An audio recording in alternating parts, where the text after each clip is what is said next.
You shall know the truth, and the truth shall make you odd. That's what Flannery O'Connor said, the great Southern novelist. You shall know the truth, and the truth shall make you odd.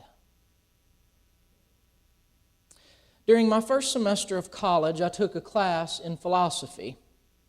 Come to think of it, I don't know why I went to college. I knew everything there was to know upon my entrance into the school as a freshman. I don't know why one goes to college when one already knows everything. I guess I thought I would educate the professors on a thing or two, something like that. I took this philosophy class my first semester, and it changed my life profoundly. It challenged me to think deeply. The easiest thing in the world is to say, I believe, fill in the blank. And then your 4-year-old child says, well, why? Or Aristotle or Plato ask, why? Part of the class was devoted to logic and the rules of logic. Do you know it's possible to break some of the rules of logic, believe in logical fallacies, and participate in a sort of illogical logic? Many ways to do this. There are straw man arguments in which you misrepresent the other's opinions and then blow them away easily because they're only straw anyway. Straw man arguments. There's the slippery slope argument in which if you allow A to occur, B will also occur, even though B is entirely unrelated to A and has nothing to do with A. There is the false dilemma in which you reduce a multiplicity of options down to 2 alternatives, and you must choose between 2 alternatives, even though your real choices are legion in number. And there is the danger of confusing correlation with causation. You probably remember this one. Like saying that if it's raining, it's wet. And therefore, because something is wet, it must have rained. The world is full of all sorts of logical fallacies. They are all around us. Politicians and marketers have mastered the art of logical fallacies. In fact, if you think about it, if you took the logical fallacies out of our political discourse and our marketing, we would spend much less on campaigns and our commercials would be a great deal shorter. In the ancient city of Corinth, located in what we now call Greece, just up the road from Athens, the people who lived there cared a great deal about philosophy. Philosophy is actually a Greek word, compound word. Philos, love. Sophia, wisdom. Philosophy is the love of wisdom, and as a discipline, philosophy was born in Greece. Think Plato, Socrates, Aristotle, just to name a few. People in Greece prized learning. They thought the examined life was the only life worth living. Knowledge, intellect, rhetoric were all important in life, amongst the most prized possessions of life. And there is wonderful virtue in all this. The unexamined life is hardly worth living. But as is always the case, embedded in every virtue is a corresponding vice. Last week we talked about this church in Corinth, the recipients of Paul's letter here. They were divided in all sorts of ways, arguing about all sorts of things, and it seems that this knowledge and philosophy had contributed to their divisions. Knowledge can do that, you know. Set people against people, inflate their pride. As one's brain increases in competence, one's soul increases in pride. As one becomes more aware of the world, they become less aware of themselves. As one's mind expands, one's heart constricts. Most of our educational process in our culture is composed of this sort of educational process, by the way. And that's one of the reasons why we can't figure out whether the arts should be a part of the educational process. We all know deep in our souls, though, that they should. Because we're not just trying to teach children to grow up and be employees. We're trying to teach children to grow up and be human. Over and over again in this letter, Paul will attempt to help this church solve its myriad of issues. But the basis of all his teaching throughout the rest of this letter, the basis for it is built right here in chapter 1 at the beginning of the letter. Here, Paul appeals to this church to listen to the word or the teaching of the cross. You know, there is no more Christian symbol than a cross. People wear it as jewelry, they engrave it on pews, they plaster it on signs. And yet Paul, and no one in his day, would have thought of the cross as cosmetic or decor. It was much more than that. Also, Paul doesn't just think of the cross as the source of our salvation.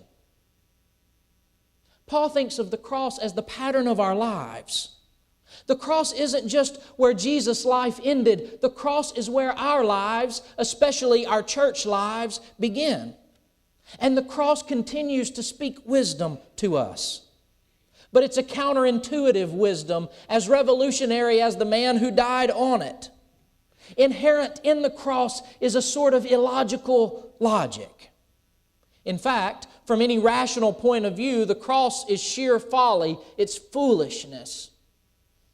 You know, this is the danger, and perhaps the greatest danger, for all of us in the church who would call the church our second home. We handle the holy so much we're comfortable with it, and we no longer lose our breath when we're living in close proximity to it. We behold the revolutionary and the unthinkable, and our knees don't even tremble, not even a bit. We see a cross and our hearts are strangely warmed, but we're no longer rattled by the scandal of the thing. But this was not so in the first century. No one decorated a home or a church with a cross in the first century. Paul says here, we proclaim Christ crucified, which is a scandal to the Jews who ask for signs. Call me crazy, but I think the Jews have a point. The cross is a scandal. A crucified Messiah? Come on, people, use your brains. Really? A crucified Messiah? It's a contradiction in terms. It's a paradox. God wouldn't let the Messiah be crucified. The Messiah was the one to do the crucifying. Wouldn't you expect more of a Messiah than to die as a convicted felon at the hands of the empire of his day? Perhaps, like Moses, he could part the Red Sea and liberate the enslaved people. Now that's a sign. Or maybe like David, he could defeat Goliath the giant, or Rome the giant. Now that would be a sign. Or maybe he could evoke Elijah and call down fire from heaven upon all the false gods and the false prophets. Now that's a sign, if there ever was a sign, fire from heaven. The Jews want a sign. Those people who have known suffering all too well throughout the duration of their history, those people who have felt powerless, they want a sign. And I want a sign. Most of us, when we say the word God, our minds immediately go to the uber powerful one. When we say the word God, we think of Him primarily in terms of power, and therefore we want a sign of that power. But if the cross is a sign, what is it telling us? What is the sign of the cross, if not that Rome is really the power in the world? Empire is the power of the world. What is the sign of the cross, if not that Jesus is not the Messiah, not the one we believed Him to be? He just isn't who we thought He was. His last cry from the cross is, my God, why have you forsaken me?" And the cross, if it is a sign of anything, sure looks like a sign of forsakenness to me. The Jews want a sign, and the cross is not it. And the Greeks search for wisdom, and therefore they see the cross as foolishness. This word foolishness in the original language is moria, from which we get the word moron. The cross is moronic. Think about it. In those days, philosophical days of Greece, the young students, they called them disciples, would follow their teacher, their rabbi, their philosopher all over town. They would walk around and they would have debates, battling rhetorical skills, battling wisdom. And these disciples, these students, took great pride in their teachers. But when your teacher dies an embarrassing, shameful death at the hand of the powers, what does that say about him?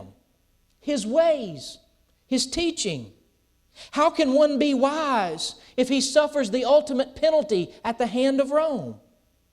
If you're into knowledge, a crucified Messiah just doesn't compute. The cross is sheer absurdity, a stumbling block to the Jews, a scandal to the Jews, and foolishness to the Greeks. In his very important book, To Know as We Are Known, one of my favorite authors, Parker Palmer, states that there are 3 reasons people seek knowledge in our world. One is curiosity. We are by nature inquisitive beings. We want to know what we don't know. We want to know what's in the wrapped box. We want to know what the fruit tastes like on the tree from which we are not to eat. But as we all know, sometimes curiosity can kill rather than make alive. Another reason we seek knowledge is control, to manipulate our environment, to protect ourselves, to dictate and overpower others. Knowing in this way is an act of power. And it's why the powers that be are always interested in the educational process. But when these are our motivations, knowledge will always have a detrimental effect. It will only make us more informed in our evil and more efficient in our violence. This knowledge puffs up our own pride rather than builds up the common good. This is the knowledge which divides and fractures, separating one from another. But there is one final spring of knowledge in the world. It's a type of knowledge born of love and compassion. It's the sort of knowledge that doesn't just make you smarter, but better. It's the sort of knowledge that doesn't just expand the brain, but deepens the soul. It's the sort that reaches out and reconciles rather than excludes. It builds up rather than puffs up. This is the sort of knowledge which springs from the cross. And this is the sort of wisdom from which the church draws its life and its being. You see, brothers and sisters, at the foot of the cross is a school. There is an academy at the foot of the cross. We call that academy the church. The cross teaches us a way of thinking, a way of being, a way of searching for the truth. And it begins by opening one's arms and opening one's mind and opening one's life to the other. When most of us think about hospitality, we think of letting other people into our homes, opening the front door. But what about what some scholars call epistemological hospitality? Now that'll puff you up if you can say that, epistemological hospitality. What they're saying is a hospitality of the mind, in which I don't just open the front door of my home and let you in. I open up the doors of my mind in a real, authentic way, in a welcoming way, and let you in. Where we're willing to see things from another point of view, where we recognize that none of us have a monopoly on the truth. In that same book mentioned earlier, Parker Palmer notes that the word truth is related to the Old English word troth. Truth, troth. Some of you old-timers might recognize that in old weddings in which people, when they exchanged vows, would say, "And now I give thee my troth." Sorry about the old-timers thing. I just offended some of you, didn't I? Or the word betrothal, troth, betrothal. Truth is related to the idea of troth, commitment, covenant, relationship. For us, truth is related to our commitments to one another. After all, Jesus didn't say, I know the truth. Jesus said, I am the truth. For us, truth isn't doctrinal or factual. Truth is personal. There are some things I can't know on my own. Not only does the cross call us to openness and love, the cross also calls us to humility, a willingness not to demand our own perspective. Let's face it, brothers and sisters, we all believe that our thinking is right, or else we wouldn't think it. I've never heard anybody say, this is the way I think it is. I know I'm wrong, it's just the way I think it. None of us do that. If we thought we were wrong, we wouldn't think it. We're convinced we're right.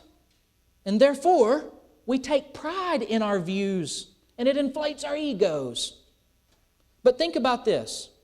Have you ever listened to how people talk about themselves 10 or 20 years ago?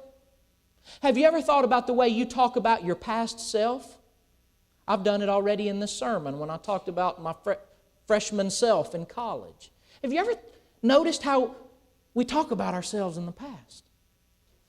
Boy, back then I thought I knew everything. Boy, I was so foolish back then.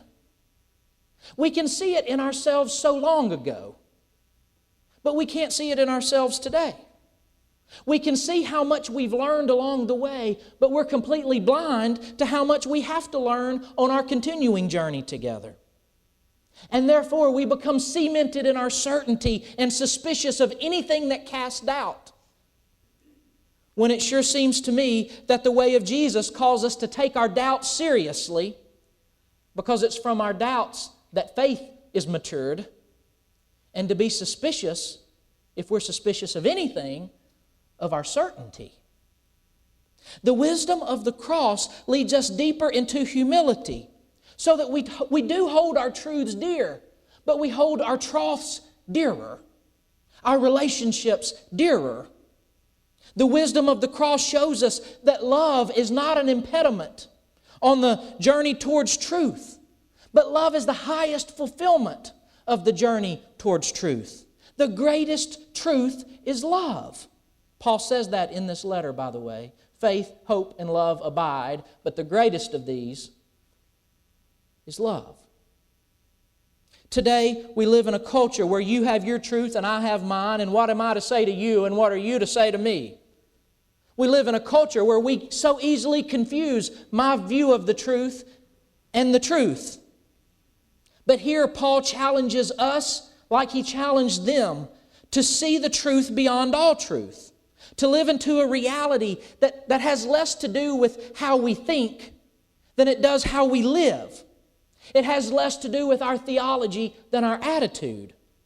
Paul is calling them and us into a reality that grows out of the very being of God, which is supremely revealed in the cross. A God whose truth so often baffles our reason and whose strength for all the world looks like weakness, but actually is the very power of God. The church's modus operandi is fueled by the reality of the cross. Brothers and sisters, there are some in this world who feel that putting others before yourself is the surest way to come in last. And then Jesus comes around and says, well, the last are first. And there are some in this world who feel that the only way to engage real lasting change in this world is power over people, when Jesus seemed to be primarily concerned with power itself, which needed to be changed. There are some in this world who, as they learn, become more prideful. But Jesus led His followers into a truth that, if they listened, made them much more humble. G.K. Chesterton once said, "Pride is seeing oneself out of proportion to the rest of the universe." Pride is seeing oneself out of proportion to the rest of the universe. But brothers and sisters, the cross reminds us that whatever we have and whatever we are and whatever we know is ours only because of the grace of God. And if we have truth at all in our grasp, it's because we've received it, not because we've achieved it. Therefore, if we boast in the Lord. For heaven's sake, we don't argue at the foot of the cross. We dare not allow our egos to be puffed up while the self-emptying life of Jesus drips on our head. Church is the place where people live backwards in a backwards world because they're headed forwards into the way of the cross. Church is based on the illogical logic of the cross. A few years ago, in my former church, I was sitting in my study a couple weeks before Christmas when my phone rang, and it was a lady from Kentucky. She said to me, "I have a friend in Oklahoma City whose mom is in the hospital and she's dying, and she's his only family left in the world, and it's tearing him up, and I'm worried about him. And I was wondering if somebody might go by to visit him. And so I looked up CBF churches in Oklahoma City and found your church's name, and I was wondering if somebody could go see him." And I said, "Okay, I'll see him." I was really thinking, it's Christmas, I'm a pastor, I'm busy, I can't take care of the people inside the church, much less outside, leave me alone. But I said, all right, I'll go see him. And I hung up the phone, and somehow the Spirit, you know how the Spirit does, I couldn't get it off my mind. And so I went to the hospital. I walked into the room, and there was the mom in bed, hooked up to 14 machines. The son wasn't in the room, and so I just prayed over her. Nurses were staring at me, wondering who I was in the ICU. I left my card, quick note, number, went back to the church. The moment I walked in my study, my phone rang, and it was this gentleman. "Who are you, and what were you doing in the hospital room?" And I said, "Well, look, I got this phone call. I just want you to know we care about you. God cares about you. And if you need us, our church will be there." There was a man in that church named Paul Martin. His chief ministry in life was to visit the hospital. Paul Martin was in his mid-80s. He stood about 5'3" when he wore boots, and he weighed all of 120 pounds. And on the rare occasions when he spoke, you had to lean in to hear him. I told Paul Martin about this man, and he went to see him. And by that I mean he went to see him every single day. The man came to our church the next Sunday, and one of our senior adult women engaged him and found out she was friends with his mom and grandma, and she sent him home with food that day. And he found a Sunday school class which took care of him and enveloped him. A few days later, on Christmas Eve, I went to the hospital. I felt like the Spirit wanted me to go to the hospital. He was in the room, and he waved. We walked outside the room. We're in the hallway of the ICU in this hospital. And he said to me, "Can I tell you a little bit about myself?" And I said, "Yes." And he said, "Preston, I was a ministry major at Oklahoma Baptist University. I felt like God was calling me into the ministry at Oklahoma Baptist University. But I was in college, and I fell into a bad crowd, and I started doing drugs, and it distorted my humanity. I made bad choice upon bad choice, and I've ruined my life." And he said, "There have been days where I thought God was done with me." He said, "In fact, it had crossed my mind that with my mom dying, my last family member," he said, "I don't have a friend on the planet. It had crossed my mind that if God was done with me, I might be done with me too." And my perception said he meant that in a very real way. And then he said to me, "But Paul Martin has been up here every day." And tears began to stream down this grown man, 50 years old, began to stream down his face. And he's blubbering in the hallway of the ICU. "Paul Martin came to see me every single day. And he said there's something real about him that I can't explain. He said, and those people in your church have been more family than family.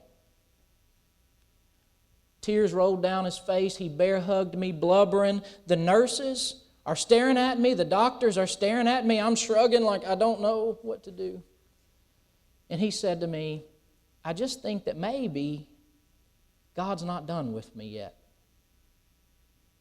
Maybe I am somebody.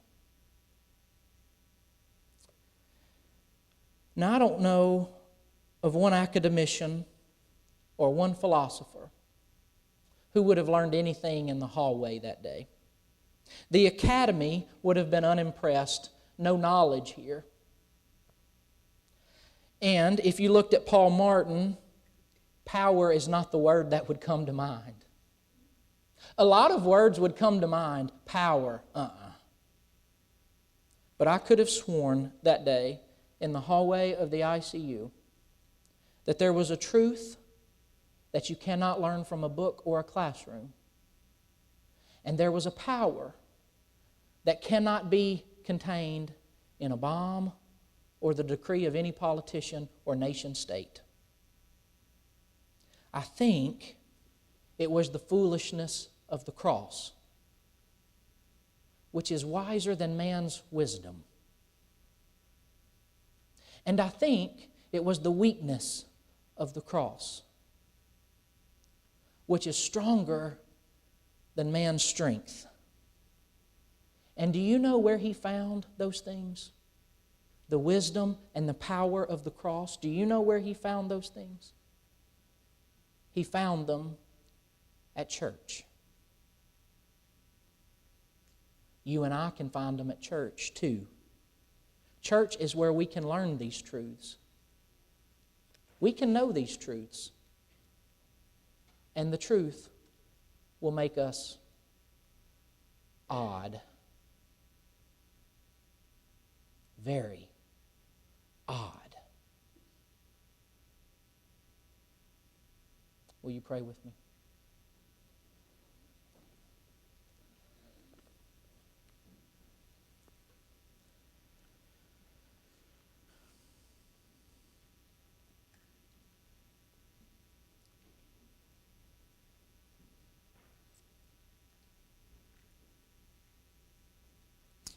Oh Lord, we expect you to be the kind of God we would be if we were God. Signs and wonders, wisdom and splendor, puffed up. And yet you come to us on a cross. Help us to see your power, which does not look like power. And help us to see the logic of the cross, which creates a logic of its own. That we might be your people. And that we might, in our living, be as odd as you were in your dying. A life-giving, world-changing, paradigm-rattling, odd. We pray this for this church and for your people all over the world. And we ask you to begin with us. In the crucified one's name we pray. Amen.